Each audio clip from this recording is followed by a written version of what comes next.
श्रीराम जय राम जय जय राम. 29 डिसेंबर. मीपणाचे विसर्जन करून सुखदुःखातीत राहावे.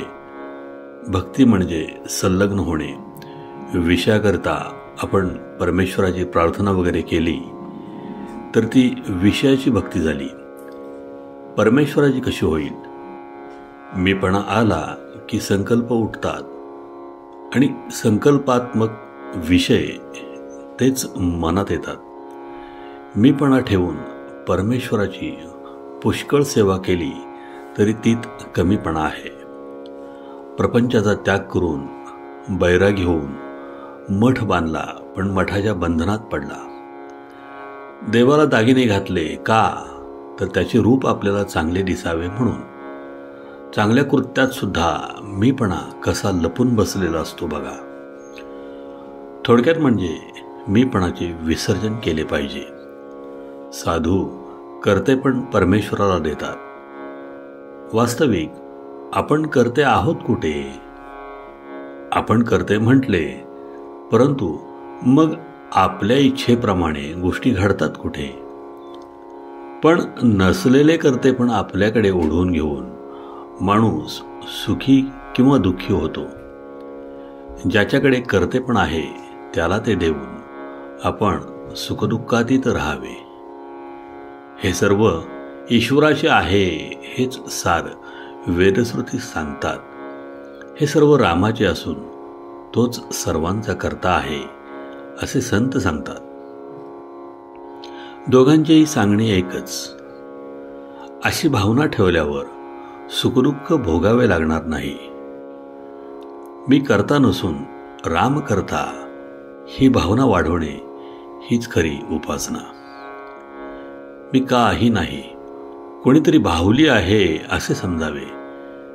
एक भगवंत तेवढा माझा असे म्हणावे. संताजवळ राहिल्याने आसक्ती जरी पुरती सुटली नाही तरी नकळत कमी होत असते. म्हणून आपण नेहमी सत्समागमात राहावे. संगत आणि अभ्यास यांचा आपल्या मनावर फार परिणाम होतो. आपण हातात काठी घेतली तर उगीच कुणाला मारावेसे वाटेल. ही झाली काठीची संगत. आपण हातात माळ घेतली तर तिने जपच करू. माळेने आपण काही कुणाला मारणार नाही. आपल्या पोशाखात, वागण्यात, बोलण्यात सर्व ठिकाणी संगत आपल्यावर परिणाम करते. म्हणून संतांचा सहवास नेहमी ठेवावा. गाय जशी वासरा मागून येते तसे संत नामा मागून आलेच पाहिजेत.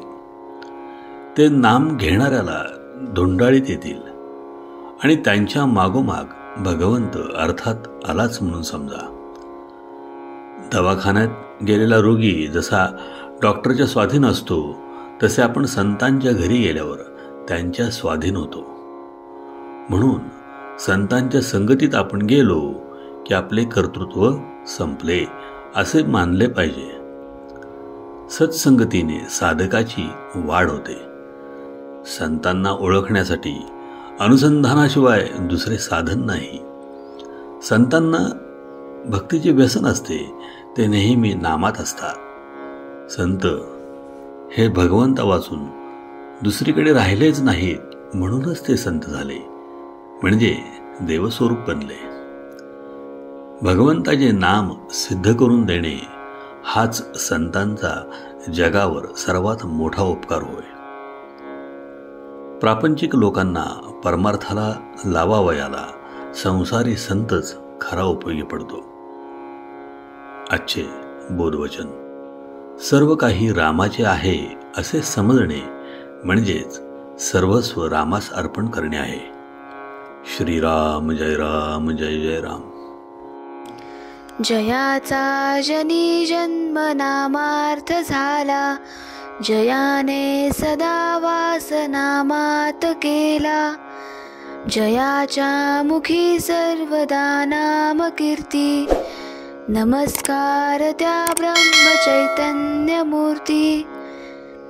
जय जय रघुवीर समर्थ.